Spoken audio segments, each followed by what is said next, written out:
ओम श्री दुर्गा देव्यै नमः। ओम श्री दुर्गा देव्यै नमः। ओम श्री दुर्गा देव्यै नमः। ओम श्री दुर्गा देव्यै नमः। ओम श्री दुर्गा देव्यै नमः। ओम श्री दुर्गा देव्यै नमः। ओम श्री दुर्गा देव्यै नमः। इसकी अनंतर रात्रि सूक्त पाठ करना उचित है। पाठ के आरंभ में रात्रि सूक्ति और अंत में देवी सूक्त के पाठ की विधि है। मारीच कल्प का वचन है। रात्रि सूक्तम पठेदादो मध्ये सप्तशतीस्तवं प्रान्ते तु पठनीयम् वे देवी सूक्त मिति क्रमः। अर्थात रात्रि सूक्ति के बाद विनियोग न्यास और ध्यान पूर्वक नवारण मंत्र का जप करके सप्तशती का पाठ आरंभ करना चाहिए। पाठ के अंत में पुनः विधि पूर्वक नवारण मंत्र का जप करके देवी सूक्त का तथा तीनों रहस्यों का पाठ करना उचित है।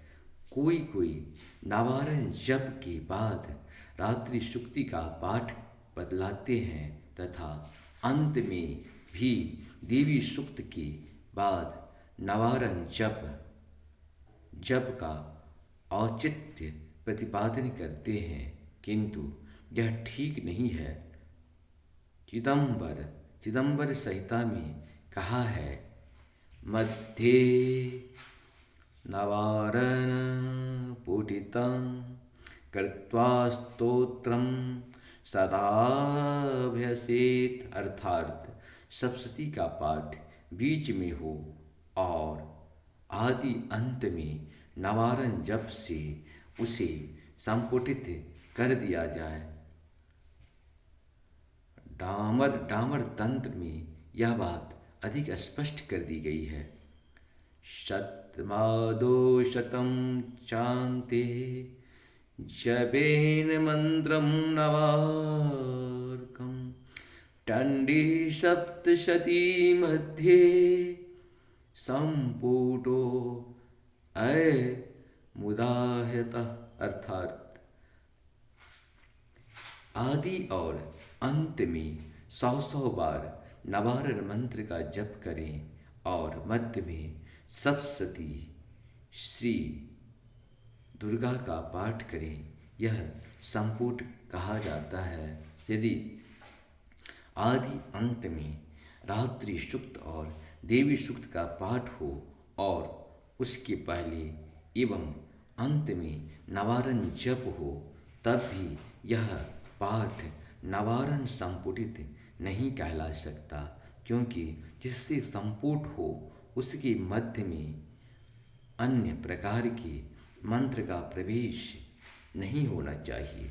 यदि बीच में रात्रि सूक्त और देवी सूक्त रहेंगे तो वह पाठ उन्हीं से संपुटित कहलाएगा। ऐसी दशा में डामर तंत्र आदि के वचनों से स्पष्ट ही विरोध होगा। अतः पहले रात्रि सूक्त, फिर नवारण जप, फिर न्यासपूर्वक सप्तशती पाठ, फिर विधिवत नवारण जप, फिर क्रमशः देवी सूक्त एवं रहस्य त्रय का पाठ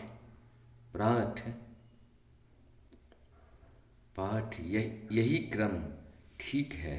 रात्रि सूक्त भी 2 प्रकार के हैं, वैदिक और तांत्रिक।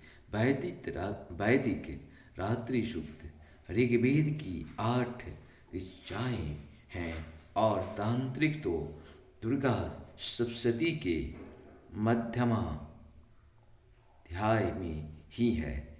यहाँ दोनों दिए जाते हैं। रात्रि देवी के प्रतिपादक सूक्तों को रात्रि सूक्त कहते हैं। यह रात्रि देवी 2 प्रकार की है, एक जीवरात्रि और दूसरा ईश्वर रात्रि। जीवरात्रि वही है जिससे प्रतिदिन जगत में साधारण जीवों का व्यवहार लुप्त होता है। दूसरी ईश्वर रात्रि वह है जिसमें ईश्वर के जगत रूप व्यवहार का लोप होता है, उसी को कालरात्रि या महाप्रलय रात्रि कहते हैं। उस समय केवल ब्रह्मा और उनकी माया शक्ति, जिसे अव्यक्त प्रकृति कहते हैं, शेष रहती है। इसकी अधिष्ठात्री देवी भुवनेश्वरी है। रात्रि सुक्त से उनकी स्तवन होता है। इस प्रकार से जो भी जानकारी थी मैंने आपको दिए हैं। अब शुरू करते हैं। अब जो है यहाँ पे रात्रि सुक्तम की बात था, रात्रि सुक्तम के बारे में बताया गया था। अब अथ वेदोक्तम रात्रि सुक्तम।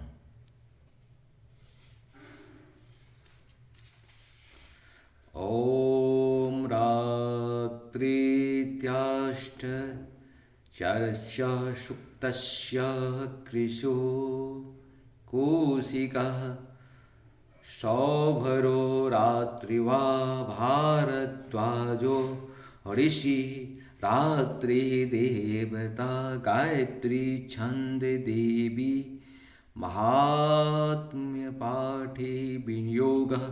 ओम रात्रि व्याक्ष दैति पुरुत्रा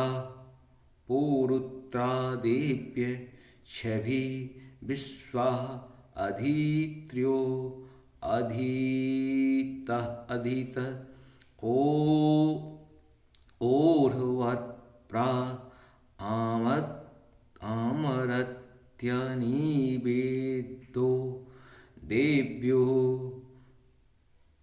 द्वतः ज्योतिबाध्यते तमः निरुस्व सारं सकृतोऽसो सहं तं देव्यायति अपेदुहास्यते तमः।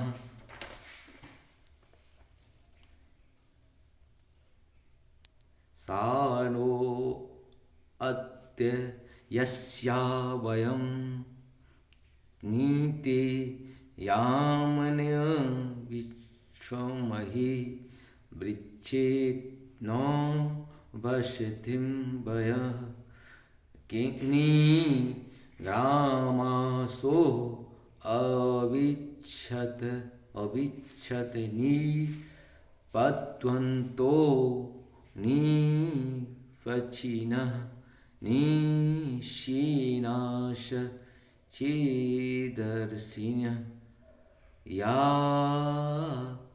वया वृक्यं वृक्कं यायम् अस्तेन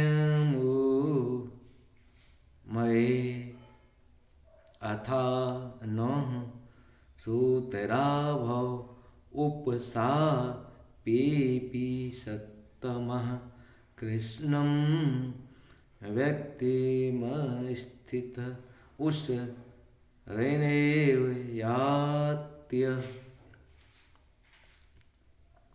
उपतेगा दिवाकरं वृणीष्व दुहितिर्दिवः रात्रि अस्तोमं न जिज्ञेषु अर्थात महाशत्रु के रूप में व्यापक इंद्रियों से सब देशों में समस्त वस्तुओं को प्रकाशित करने वाली ये रात्रि रूपा देवी अपने उत्पन्न किए हुए जगत के जीव के शुभाशुभ कर्मों को विशेष रूप से देखती है और उनके अनुरूप फल की व्यवस्था करने के लिए समस्त विभूतियों को धारण करती है।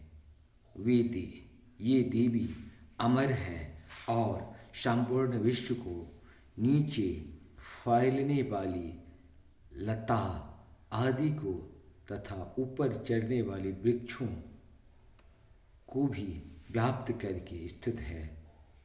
इतना ही नहीं, ये ज्ञानमयी ज्योति से जीवों के अज्ञान अंधकार का नाश कर देती है। परा चिच्छ रूपा रात्रि देवी आकर अपनी बहन ब्रह्म विद्यामयी उषा देवी को प्रकट करती है, जिससे अविद्यामय अंधकार स्वतः नष्ट हो जाता है। सा नो अद्य यस्य वयं नीति यामिनी वीक्ष्यमि वृक्षे न वसिति वयं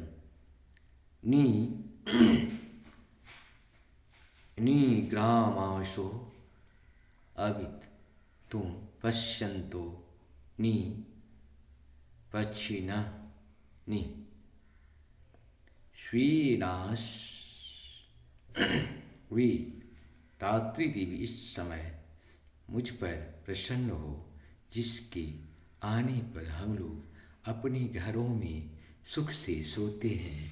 ठीक वैसे ही जैसे रात्रि के समय पक्षी वृक्षों पर बनाए हुए अपने घोंसले में सुखपूर्वक शयन करते हैं, उस करुणामयी रात्रि देवी के अंग में संपूर्ण ग्रामवासी मनुष्य, पैरों से चलने वाले गाय घोड़े आदि पशु, पंखों से उड़ने वाले पक्षी तथा पतंग आदि किसी प्रयोजन से यात्रा करने वाले पथिक और बाज आदि भी सुखपूर्वक सोते हैं। हे रात्रि मई चिच्छाति तुम कृपा करके वासना मई वृकी तथा पापमय वृक को हमसे अलग करो। काम आदि तस्कर समुदाय को भी दूर हटाओ। तदंतर हमारे लिए सुखपूर्वक तरने योग्य ही हो जाओ, मोक्षदायिनी एवं कल्याणकारिणी बन जाओ। हे उषा, हे रात्रि की अधिष्ठात्री देवी, सब ओर फैला हुआ यह अज्ञानमय काला अंधकार मेरे निकट आ पहुँचा है। तुम इसे अरेन की भांति दूर करो, जैसे धन देकर अपने भक्तों को अरेन दूर करती हो, उसी प्रकार ज्ञान देकर इस अज्ञान को भी हटा दो। हे रात्रि देवी, तुम दूध देने वाली गौ के समान हो। मैं तुम्हारे समीप आकर